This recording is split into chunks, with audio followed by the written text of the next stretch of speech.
ఒక సెల్ ఫోన్‌ని రూ. 750కి అమ్మినట్లయినా 10% నష్టం వస్తుంది. 5% లాభం రావాలంటే దానిని ఎంతకు అమ్మాలి? రూ. 750 అనేది 10% నష్టం అన్నాడు. అంటే 90% విలువ అవుతుంది.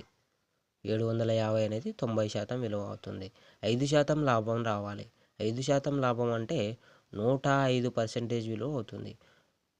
105% విలువ ఎంత అవుతుంది? ఎక్కువ అవుతుంది. కాబట్టి ఎక్కువ బై తక్కువ into 750. 105/90 into 750. 0కు 0 cancel.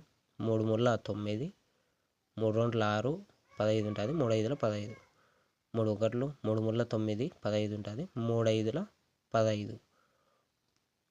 35 into 25. 35 into 25 875 అవుతుంది. 875 అవుతుంది.